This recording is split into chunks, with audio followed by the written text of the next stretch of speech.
All right, your girl's back for another Lightlark scream session. In the first section of the video, I talked a little bit about the first book, and I want to make an amendment. I was more than 10 pages in. I was probably like a third of the way through, but we'll get to that miscommunication in a second, I think.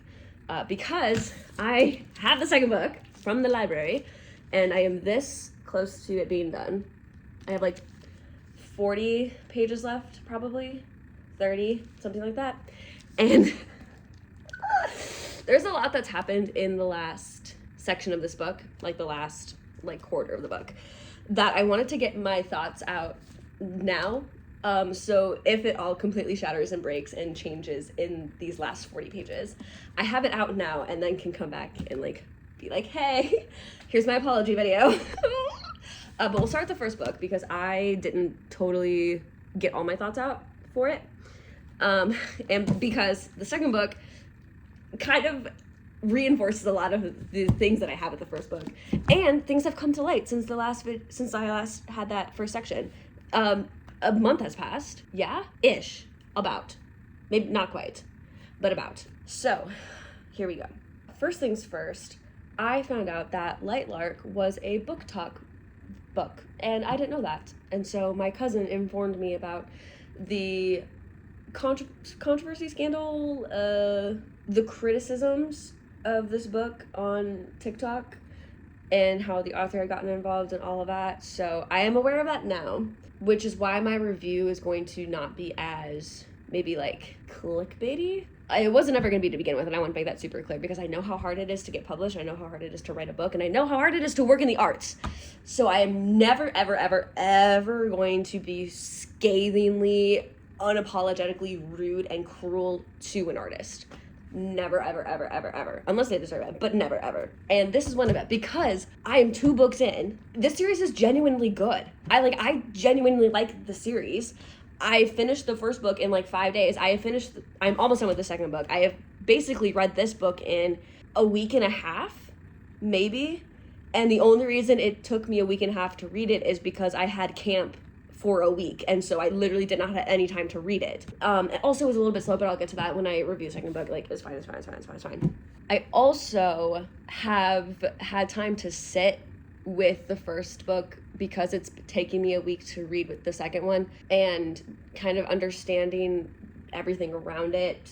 I feel less conflicted. That's a lie. I'm still heavily conflicted, but I am less turmoil. There's less turmoil inside of me because I've had time to process where the series is going and what direction things are going in.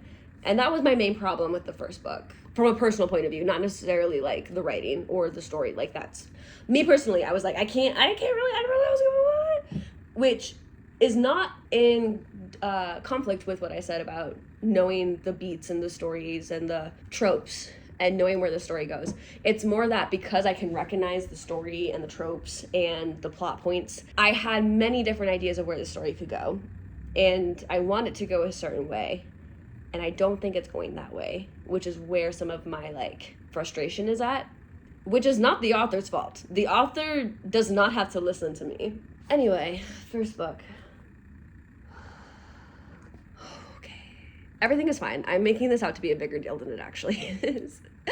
So I finished the book, and I really like the ending and was okay with the choice of, spoilers, her memory being wiped. I didn't love it, but I said, that's a bold choice, and I respect that choice. I'm ready to see where it takes us. I don't love where it's been leading me in the second book, but this is review of the first. I love the twist of Celeste. I love getting to uncover what actually happened at the beginning of the curses.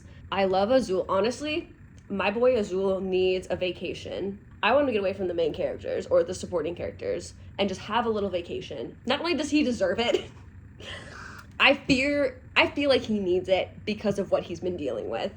Give my boy Azul a break. Give him a vacation. I love Cleo. I love her as an antagonist. She's great. A big 10 out of 10. Not enough of her in the second book for reasons we'll get into when I review the second. I like having a female antagonist that isn't dependent on the main antagonist or the main protagonist.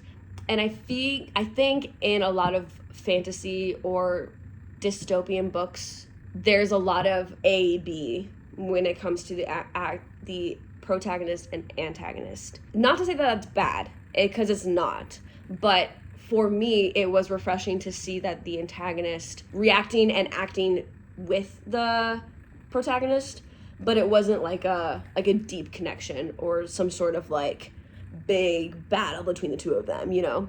Cleo's just kind of a B, you know? And that's great. It makes for a great read. All the other characters in the book are good as well. Oro.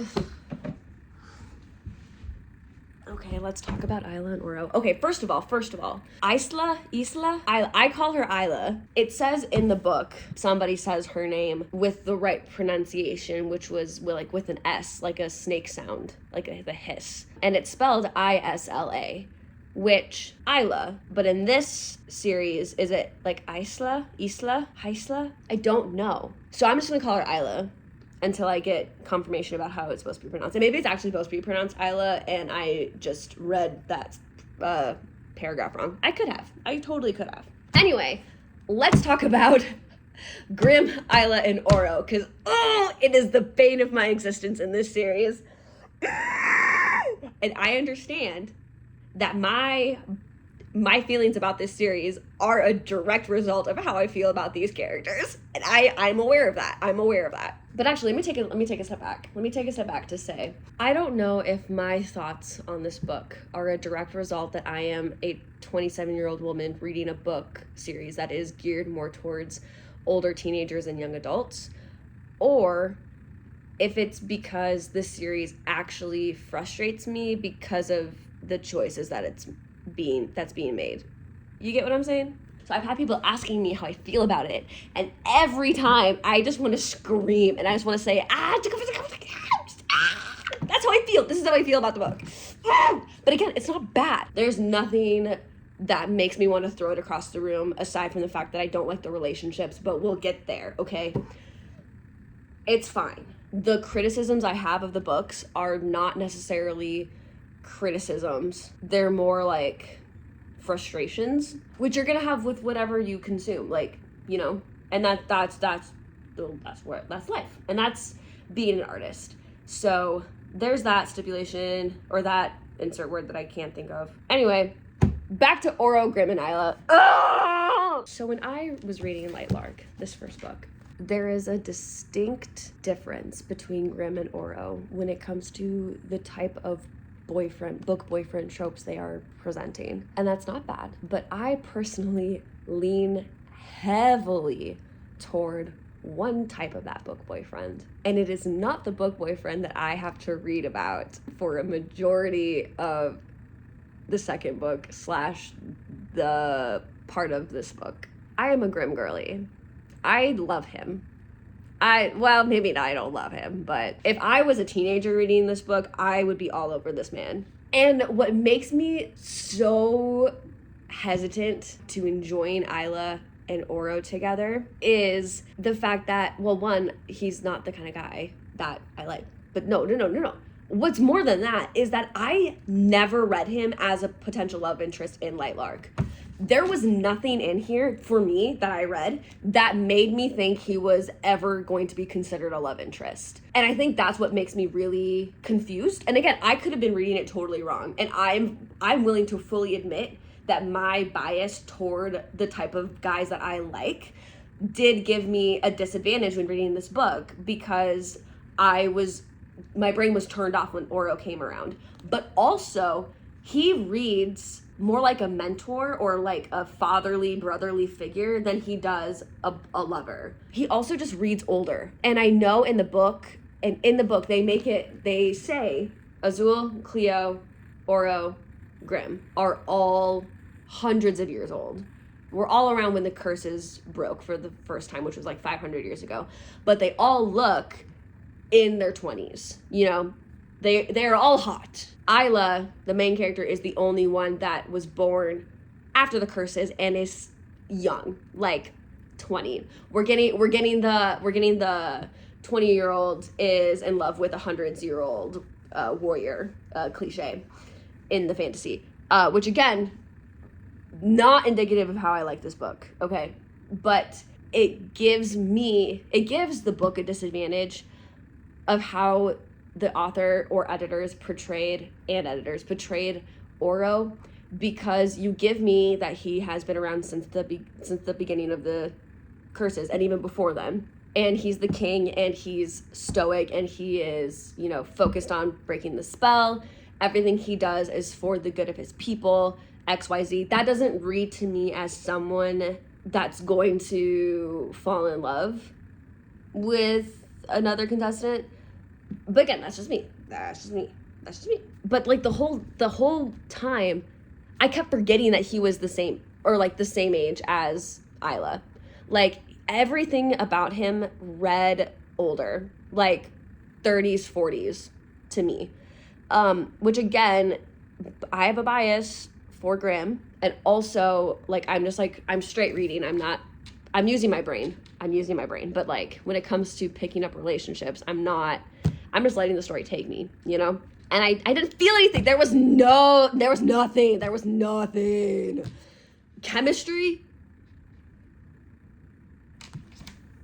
Again, when you're paired with Grimm, who is actively flirting with her,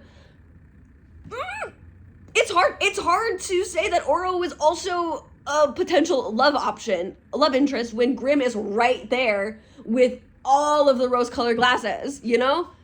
But we'll get there in a second because of the ending. Mm-hmm. Which is why I'm so conflicted with the second book, and just okay. So Isla, the whole born powerless without powers, gets powers at the end, classic trope.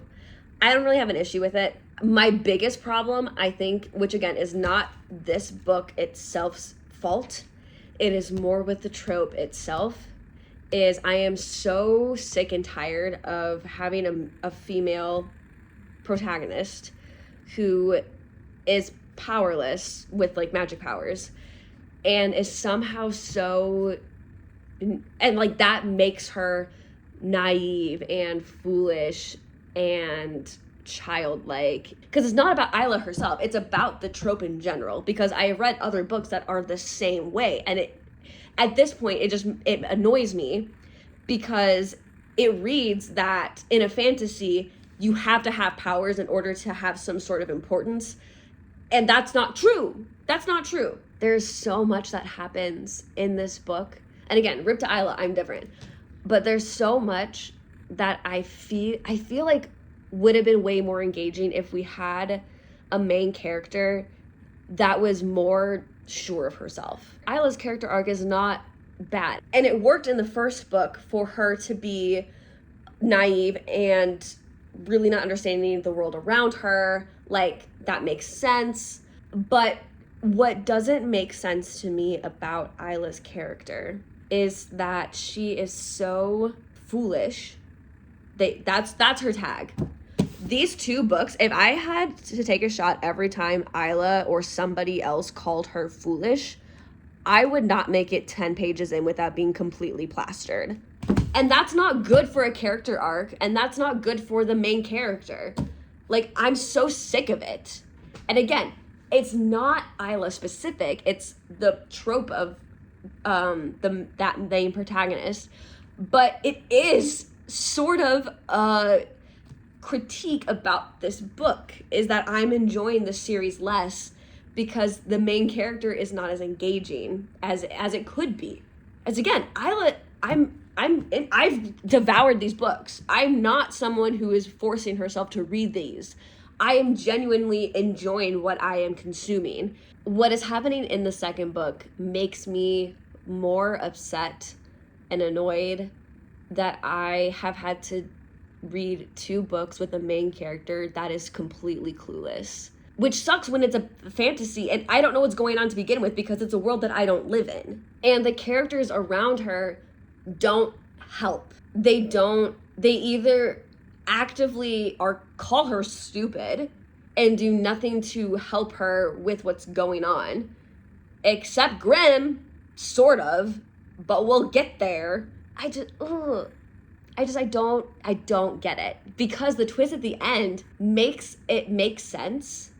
Like, it makes sense as to why she is as lack of understanding as she is, with the twist that her memories got wiped and Tara and Poppy, her guardians, helped murder her parents and were working with Grimm and Celeste, sort of, but working with Celeste in order, right?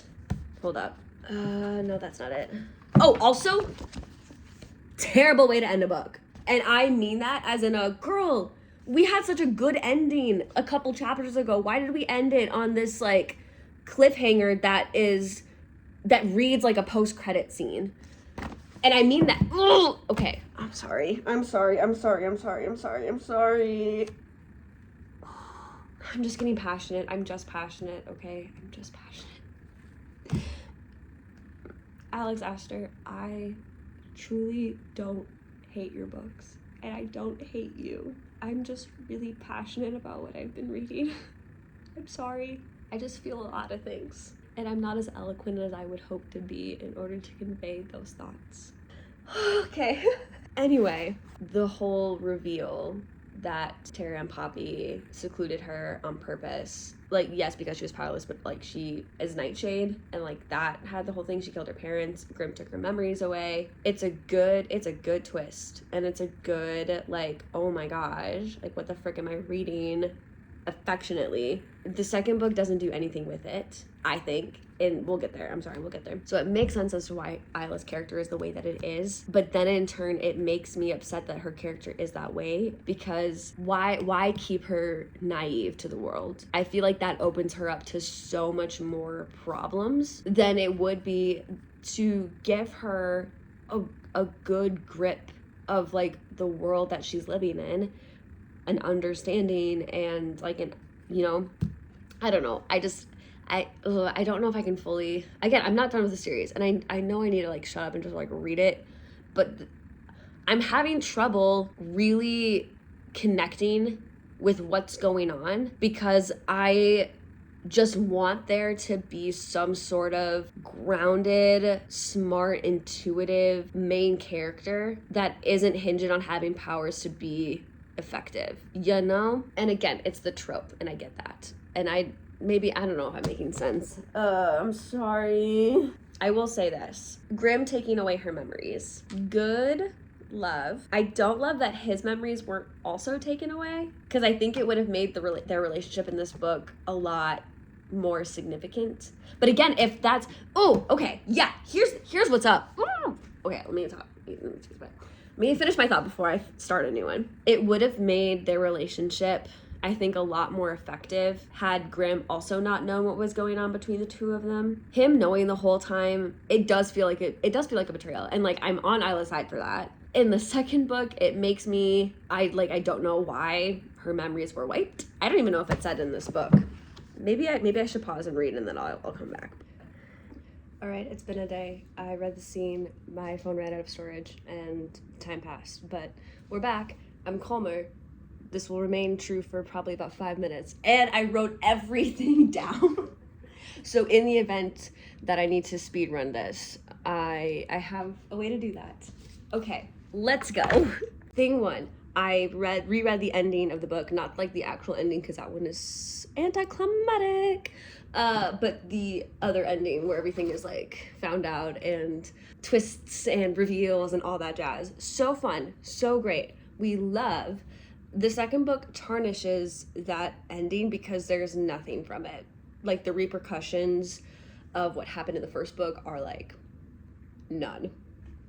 Very none. And the reason why I'm making this movie or this video before I finish this book is because I just finished the chapter before this where things are actually starting to finally happen about what happened in the first book. And I'm like, thank you, finally. It took you long enough. Respectfully and lovingly, heart. But yes, first book and second book, problems with chemistry. Where? Which is why I don't like Oro and Isla together, obviously. But what makes me more of like a, oh, this maybe is not like a personal preference thing and more about like how the story's being told. Because in the second book, Grimm is the same way. In these flashback scenes that Isla is having, he's the same version of Oro. It's the same character. And I'm like, what?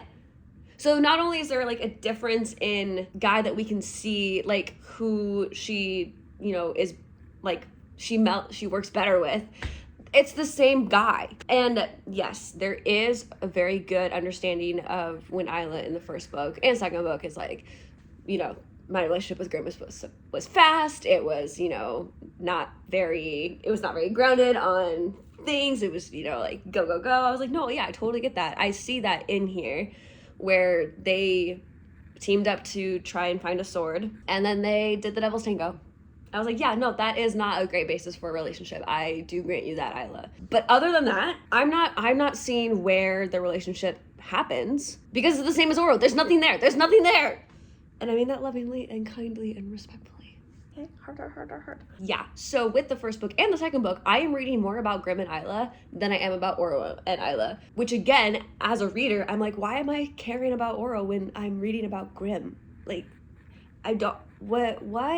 And again, I know in my heart of hearts that you would not make a Tumblr sexy man do wrong to the main character. I know that. This is a fantasy novel. I know what I'm reading. But also, you have me. I'm nervous, and I was prepared. I was prepared to eat my words. Because this whole entire book, I was defending him, Grimm, in the way of like, I will eat my words. I will take back everything I said about him if it turns out he's actually the bad guy. And for a while, I'm like, okay.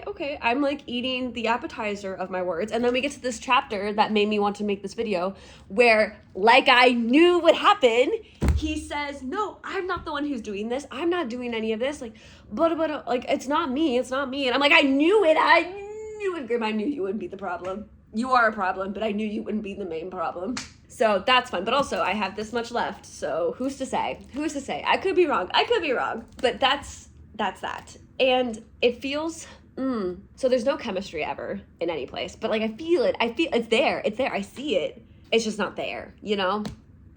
Which is difficult and annoying. Yeah, so this whole book is about Grimm coming to destroy Lightlark, which again, I was like, I know that's not gonna be right, but maybe. And so half of it is like preparing for it, sort of, and then half of it are the flashbacks. So one, am I not getting any resolution or continued problems from the first book? Like, there's no repercussions, there's no talking about like all the things. There was so many cool things that happened at the ending with Tara and Poppy and Grimm and Isla's memories and all of these things, and none of it is there. The only thing that's talked about the most is Celeste being Aurora, and that's only because Isla, now that Isla has her powers, she can control Starling. Like, ooh, like there's so many cool things that you have in this world, so many cool things that you're like talking about in the first book and the second book about how this world operates and these people operate, and I'm not getting any of that because I'm too busy reading about two lukewarm relationships. And I want it to be good, because I see it and I feel it, and I don't know if it's like, I was watching a YouTube video this morning, or a couple of them, and one of the creators that I like was sort of listening to mentioned the book tropification of modern literature, and I think that's what this series falls into, like that trap, because there are so many tropes that I'm seeing that are half-baked or like they're seeded in there to draw interest and curiosity, but they're not fleshed out. And I also think along with that, there are some Sarah J. Maas influence. I don't know if that's real or not, but because I've read Throne of Glass and most of ACOTAR, I'm seeing some similarities in here. And that's also making me have a bad taste in my mouth because I have a whole problem with Sarah J. Maas, but that's a different story because I love her, but I hate her. And that's how I kind of feel about this, of like the love charm between Oro, Grimm, and Isla is so much like Tamlin, Rhys, and Farah. And it annoys me because I have problems with that, sort of, kind of. But, remember when I said I was going to be calm and hopefully tell this conclusively and concisely and intellectually? I didn't say that at the beginning, but you know what I mean. I told you 5 minutes. At my clock, it says 6:23. Pre-Centennial Grimm is nothing like Centennial Grimm.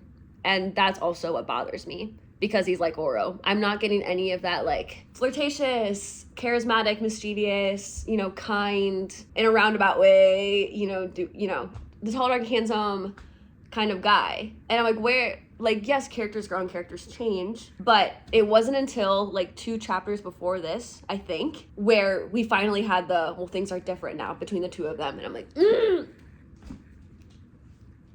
cool.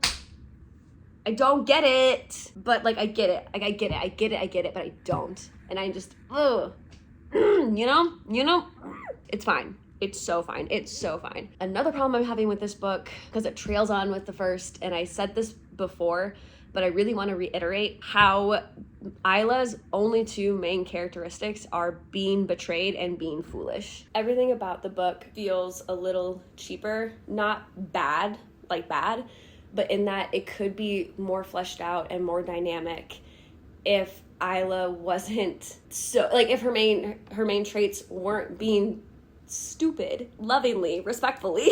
Boo. So it turns out I never finished recording. Probably, maybe. I can't find the footage anywhere, and I don't know if I deleted it by accident or if I straight up just didn't finish recording. And I did end up recording like my final reactions to reading the end of the book, so like I'll put those in after this. So here are the final thoughts for book 2, Nightshade, starting off, finishing thought of Isla, because apparently I can't shut up about her.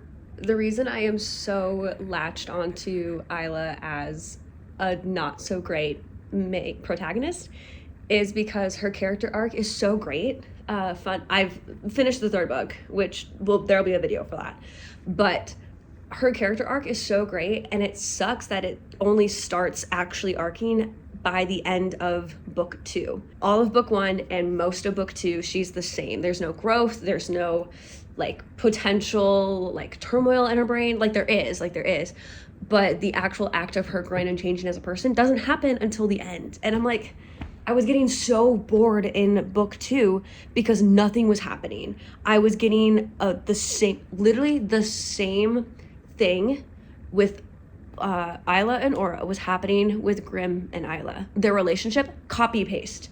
There was no difference. It was the same beats where like they didn't like each other, they did a couple things together, then they love each other suddenly and without warning. And I remember reading the book in bed being like, what is happening? I am reading the same relationship again, and then nothing's happening with the consequences from what happened in book 1 until like the very end, like the last couple of chapters. Book 2 was so slow because half of it was flashbacks with Grimm and Isla, and half of it was the here and now prepping for war. Again, nothing really happening in either case. Isla's getting her memories back during this book, and it's really cool. Like, the mystery is really cool, but so much of it, all of it is mostly her and Grimm's relationship, and that's high-key annoying because finding out that the reason her memories were taken away are very flippant and like not, I don't understand why. Like, I don't understand why. I was expecting something a little more life-altering and like world-ending, which the 3rd book gets us into a little bit, but like I was expecting there to be a lot more weight behind the decision, and there was not. Definitely missed my girl Cleo in book 2. She is such an interesting character. Oh, I want more of her. And I don't get that, and that's okay. That's okay. I'm not receiving it. I think the thing that I was missing with everything with Cleo, the main antagonist, with Grimm or whatever, is it was clear, like looking back, like in my mind's eye, it was clear that we didn't have like the big bad yet, and we were kind of getting little red herrings of like, oh, it's gonna be Cleo, oh, it's gonna be Grimm. And I just wish that Cleo was a little bit more present, because I love this sort of like Harry Draco with Voldemort sort of relationship.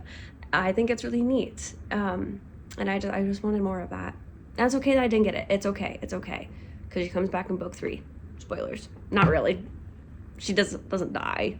I just think Nightbane Nightbane, yeah, book 2 as a whole was just kind of a letdown in that it's definitely the middle book. Like there's 4 total plus a novella, and it definitely feels like the second book. Just how like a sequel sometimes isn't the best as the original. And I know that sounds bad, and I don't mean it. I still liked it. Obviously, I still am enjoying myself. I cannot shut up about it.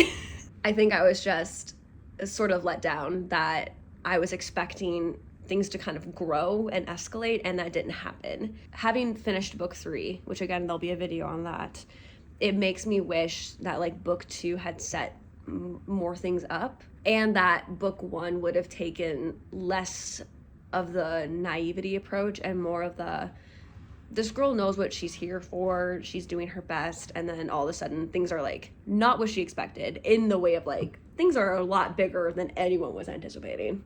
I know that there's things I'm missing to talk about, but I can't quite think of them at the moment. So if I do think of anything, I'll maybe make an amendment to this in my review of Skyshade.